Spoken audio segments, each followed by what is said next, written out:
الحمدللہ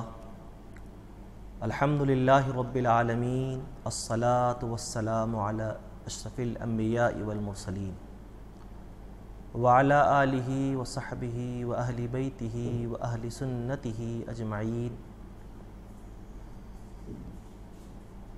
اما بعد فقد قال اللہ تبارک وتعالی فی القرآن المجید والفرقان الحمید فاعوذ باللہ من الشیطان الرجیم بسم اللہ الرحمن الرحیم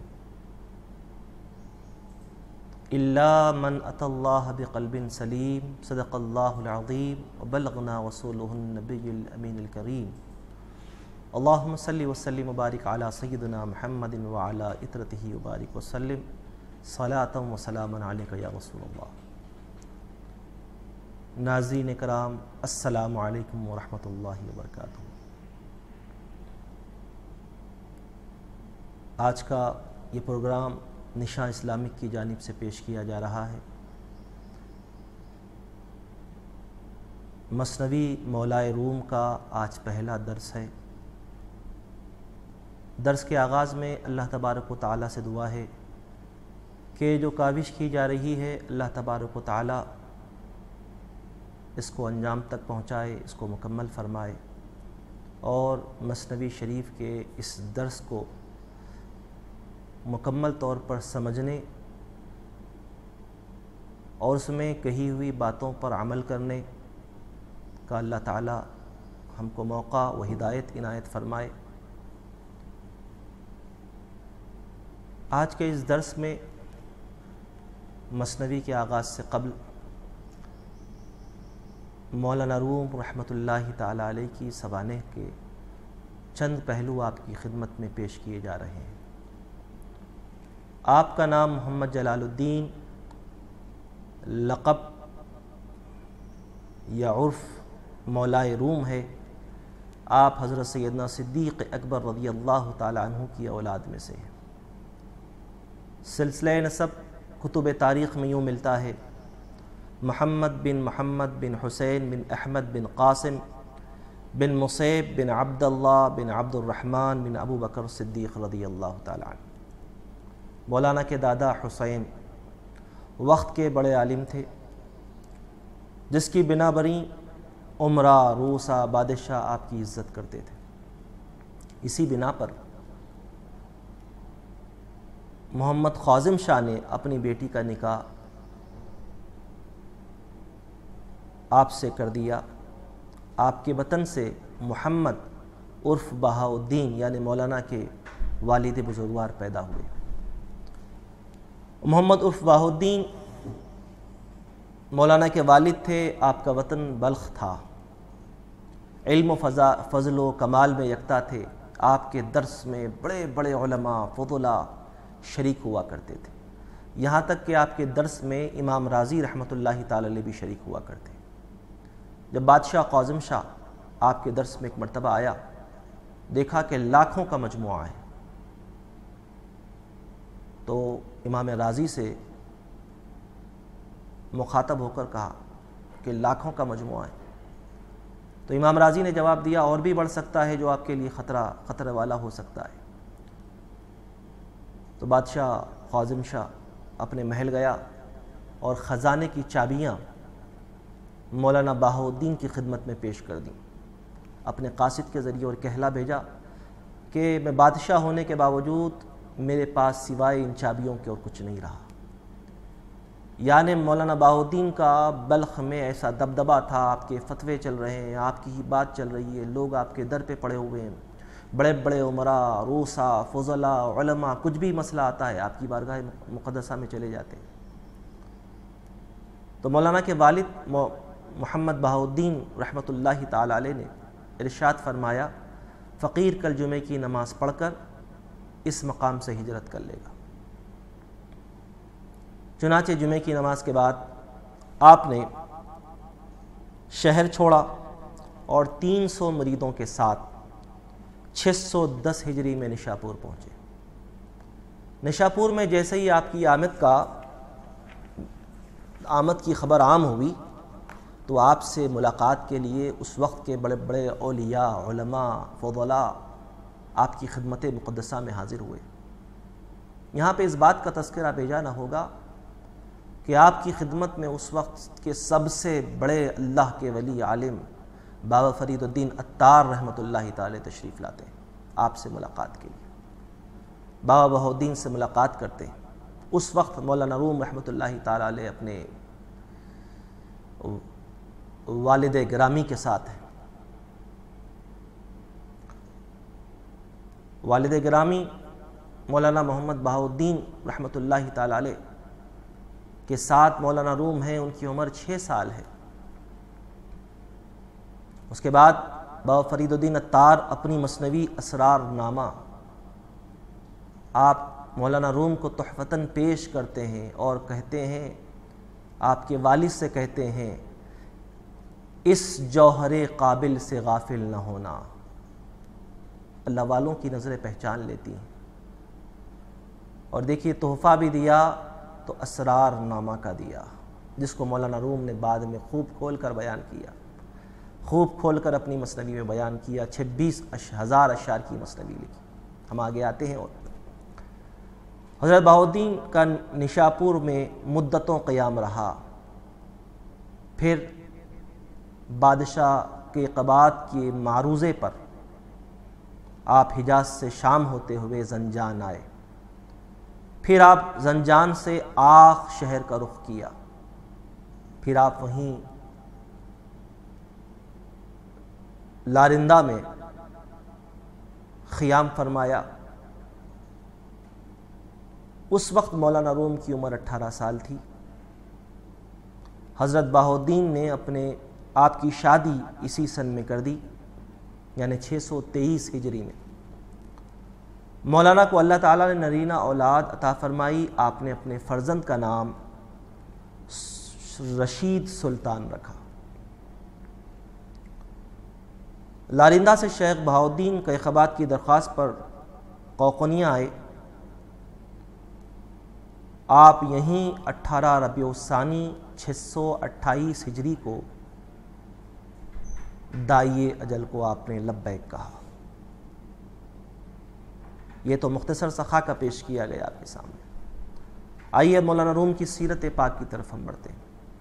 مولانا روم کی ولادت 614 ہجری میں بلخ میں ہوئی۔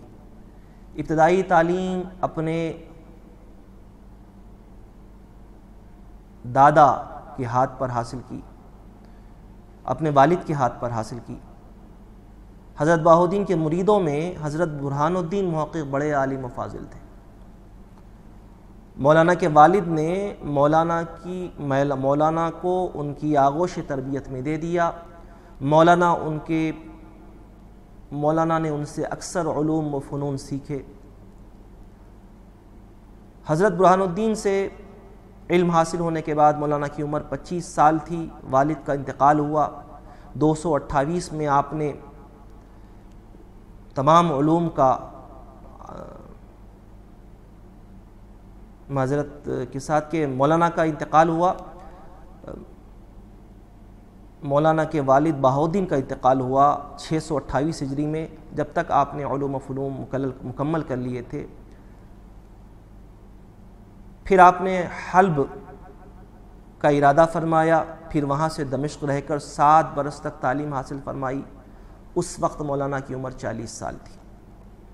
جب سارے علوم مکمل ہو گئے، آپ قوقنیہ آئے تو آپ کے والد کے مرید و خلیفہ برہان الدین محقق نے ارشاد فرمایا، اے میرے فرزند، آپ کے والد بزرگوار کی کچھ امانتیں میرے پاس رکھی ہوئی ہیں جو میں آپ کو دینا چاہتا ہوں۔ چنانچہ علوم باطنی کے لیے آپ نے 9 سال تک مجاہدات کیے، سلوک کی منازل طے کیے۔ اس کے بعد آپ نے آپ کو خرقہ خلافت عطا فرمایا۔ لیکن بات یہ تھی کہ مولانا پر علوم ظاہری کا جو غلبہ تھا علم کا، وہ موجود رہا۔ اور ادھر یہ ہوا کہ شمس تبریز آپ ہی کے عہد کے ایک بڑے بزرگ ہیں، جن کے دادا آتش پرست تھے، آپ کے والد ایمان لائے۔ پھر آپ اپنے شمس تبریز جو ہے بابا کمال جنیدی کے مرید ہوئے، وہاں پر سلوک کی منازل طے کی، ایک مقام بڑے اعلیٰ مقام پر پہنچ گئے۔ شمس تبریز کو بابا کمال جنیدی نے ارشاد فرمایا، روم جا، روم میں ایک شخص ہے جو اپنی لکڑیاں سکھا کر بیٹھا ہوا ہے، جا اس میں عشق کی چنگاری لگا دے۔ حضرت شمس تبریز رحمۃ اللہ تعالی علیہ روم تشریف لاتے ہیں، شکر کے قافلے اترا کرتے۔ ایک شکر فروشوں کے قافلے میں آپ ٹھہر گئے، مولانا روم کا ادھر سے گزر ہو رہا تھا۔ ایک روایت یہ ہے کہ آپ نے پوچھا مولانا روم سے کہ اے روم بتا، تو بڑا عالم ہے، فاضل ہے، بڑا کامل ہے، تو اس بات کو بتلا کہ مجاہد علم، مجاہدہ ریاضت کا مقصد کیا ہے؟ تو مولانا نے کہا اتباع شریعت۔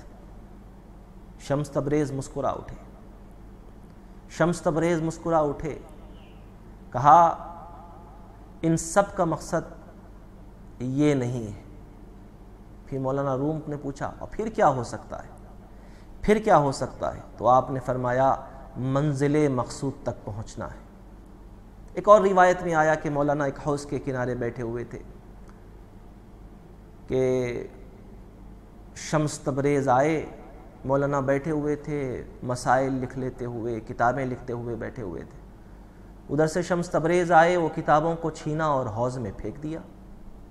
مولانا کو بڑا جلال آ گیا کہ اتنی اہم اور قیمتی کتابیں جو محققانہ انداز میں لکھی جا رہی تھی، آپ نے اسے پھینک دیا۔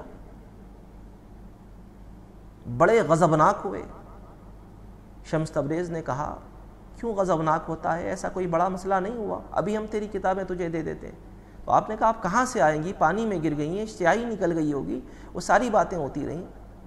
آپ نے حکم دیا پانی کو، وہ کتابیں اوپر آ گئیں، بالکل خشک آئیں۔ یہ دیکھ کر بڑے متفکر ہوئے، آپ کے دل پر ایک تاثر بیٹھا۔ پھر کہا گیا، پھر دونوں کی آنکھیں چار ہوئیں۔ صلاح الدین زرکوبی کے حجرے میں دونوں نے چلہ کشی کی۔ 6 مہینے تک کسی سے بغیر ملے دو لوگ حجرے میں رہے۔ اب سارے روم میں کیفیت عام ہو گئی، یہ بات عام ہو گئی کہ مولانا روم پر کسی دیوانے نے جادو کر دیا۔ نہ وہ فتویٰ لکھتے ہیں، نہ کسی سے ملتے ہیں، نہ دروس دیتے ہیں، نہ کسی سے ملاقات کو پسند کرتے ہیں۔ جب یہ بات عام ہو گئی اور لوگوں کا غصہ و غضب بڑھنے لگا کہ ہمارے مولانا کو کیا کر دیا گیا ہے، تو اس کے بعد مولانا روم رحمۃ اللہ تعالی علیہ کی ان کیفیات کو دیکھتے ہوئے حضرت شمس تبریز رحمۃ اللہ تعالی علیہ دمشق چلے گئے۔ اب جیسے ہی وہ دمشق چلے گئے، مولانا کی کیفیت اور خطرناک ہو گئی۔ وہ عشق کی پیاس میں اور تڑپنے لگے، کیفیت بدلتی گئی۔ جب لوگوں نے ان کا حال دیکھا تو یہ تو کیفیت اور جنوں کی سی کیفیت ہو گئی ہے۔ مولانا جو ہے نہ کھاتے ہیں، نہ پیتے ہیں، نہ سنتے ہیں۔ پھر ایک دن خط آیا، معلوم ہوا کہ مولانا حضرت شمس تبریز رحمۃ اللہ تعالی علیہ دمشق میں ہے۔ مولانا خود دمشق اپنے فرزند کے ساتھ تشریف لے گئے۔ پھر اپنے اس کرم فرما کو اپنی سواری پر بٹھایا اور دمشق سے روم تک اپنے محسن کی سواری کی نکیل کو پکڑ کر پیادہ پیادہ تشریف لائے۔ کیا عشق تھا، کیا محبت تھی! عشق حقیقی کی باتیں عشق حقیقی والے ہی جانے کہ دونوں کے بیچ میں کیسا کمیونیکیشن تھا، کیسا تعلق تھا، کیسا ربط تھا کہ مولانا کے چہرے پہ بہار آ گئی۔ آج ان کی زندگی بدل گئی کہ میرا معشوق، میرا محبوب مل گیا۔ پھر آئے مولانا روم آنے کے بعد انہوں نے آپ کی حضرت شمس تبریز کا نکاح فرمایا اپنے ایک باندی سے۔ پھر آپ کچھ دن وہاں رہے۔ ایک روایت میں آیا کہ شمس تبریز کے ساتھ پھر سازشیں ہونے لگیں تو شمس تبریز نے چھوڑ دیا، پھر وہ غائب ہو گئے۔ ایک روایت یہ ہے۔ دوسری روایت آئی تاریخ کی کتابوں میں کہ آپ کے فرزند نے خود آپ کو شہید کیا یا شہید کروایا۔ 2 روایتیں ملتی ہیں ہم کو۔ اب اس کے بعد یہ معاملہ ہوا کہ جب شمس تبریز غائب ہو گئے پھر وہی کیفیت، وہی بے چینی، وہی اضطراب حضرت مولانا روم پہ چھا گیا۔ اس کے بعد یہ ہوا کہ مولانا بازار نکلے تو مولانا کے ہمزاد صلاح الدین زرکوبی جو چاندی کوٹتے تھے، سونا کوٹتے تھے، ظہر کا وقت تھا، وہ کوٹ رہے تھے، وہ آواز جو کوٹنے کی تھی وہ مولانا کے دل پہ ایک تاثر کر گئی۔ اللہ والے ہیں نا، وہ کسی چیز میں بھی اللہ کی یاد ڈھونڈ لیتے ہیں۔ اللہ نور السماواتی والارض کی جو آیت پاک آئی ہے، زمین و آسمان میں اللہ کا نور ہے، اللہ کے جلوے ہیں، فَإِنَّمَا تُوَلُّوا فَثَمَّ وَجْهُ اللَّهِ بھی اللہ نے فرمایا، جدھر بھی چہرہ پھیرو اللہ کی ذات کو پاؤ گے۔ وہ لوگ ڈھونڈ لیتے ہیں، اپنے محبوب کو ڈھونڈ لیتے ہیں۔ ایک ایسی وجدانی کیفیت مولانا روم پہ طاری ہوئی کہ سرے بازار آپ پر وجد طاری ہو گیا۔ ظہر سے عصر کے قریب کیفیت آئی، یہ کیفیت دیکھ کر مولانا صلاح الدین زرکوبی پر بھی وجد کی کیفیت طاری ہو گئی۔ اس قدر وجد کی کیفیت طاری ہوئی کہ وہ اپنے زر کو کوٹتے سارے زر کو آپ نے کوٹ دیا، آپ کو خود نہیں معلوم ہوا، پھر ساری دکان کو اللہ کی راہ میں خیرات کر دیا۔ پھر مولانا کے ساتھ ہو گئے اور مولانا صلاح الدین زرکوبی اور آپ دونوں کے بیچ میں اس قدر رفاقت ہو گئی کہ آپ لوگ 10 برس تک ایک ساتھ رہے، ہمراز مولانا کے دوسرے ہمراز۔ محفلیں گرم رہیں، اللہ کی باتیں ہوتیں، عشق کی باتیں ہوتیں، محبت کی باتیں ہوتیں۔ اب دیکھیے ہمراز کا ملنا بڑا اللہ پاک کا انعام ہے۔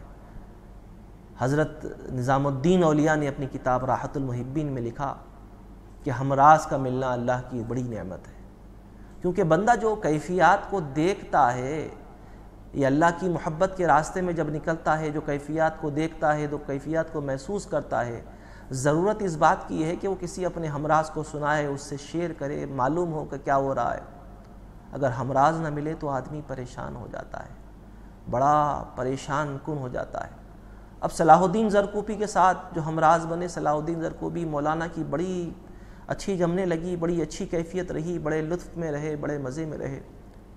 لیکن موت کو کیا کیجیے گا کہ 664 ہجری میں صلاح الدین زرکوبی کا بھی انتقال ہو جاتا ہے۔ صلاح الدین زرکوبی کے انتقال کے بعد حسام الدین چلپی جو آپ کے خاص معتقد تھے، آپ مولانا کی خدمت میں آتے ہیں، مولانا انہیں اپنا ہمراز بناتے اور صلاح الدین چلپی سے آپ 10 برس تک آپ ساتھ رہتے۔ مولانا حسام الدین چلپی یہ وہ شخصیت ہیں جن کے کہنے پر ہی مولانا نے مثنوی شریف لکھنا شروع کی۔ اور ایک بات یہ ہے کہ جب مولانا صلاح الدین چلپی کے ساتھ آپ رہے، 10 برس تک آپ ساتھ رہے، مولانا کی طبیعت علیل ہوئی، مولانا نے 672 ہجری میں داعی اجل کو لبیک کہا۔ آپ پر جب مرض الموت طاری ہوا تو شیخ صدر الدین جو شیخ محی الدین ابن عربی کے تربیت یافتہ ہیں، آپ کی خدمت میں آئے، ملاقات کی۔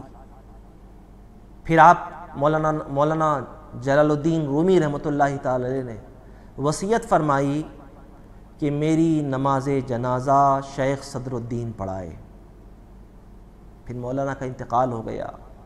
جنازے کی یہ کیفیت تھی کہ بلا کسی مذہب کے اختلاف کے لوگ آپ کے جنازے میں لاکھوں کی تعداد میں موجود تھے، یہودی بھی موجود تھے، عیسائی بھی موجود تھے۔ جنازے کا یہ عالم تھا کہ ایک سروں کا ازدحام ہے، بس جا رہا ہے۔ نماز جنازہ پڑھانے کی بات آئی، نماز جنازہ رکھا گیا سامنے۔ شیخ صدر الدین نے جیسا ہی اس عاشق کے جنازے کے سامنے ٹھہر کر ہمت کی نماز جنازہ پڑھانے کی کہ شیخ صدر الدین پر ایک کیفیت طاری ہوئی، چیخ مارے اور بے ہوش ہو گئے۔ اس کے بعد اس وقت کے قاضی سراج الدین آگے بڑھ کر نماز جنازہ آپ نے پڑھائی اور تدفین شام میں ہوئی، 40 روز تک لوگ آپ کی زیارت کے لیے تشریف لاتے رہے۔ یہ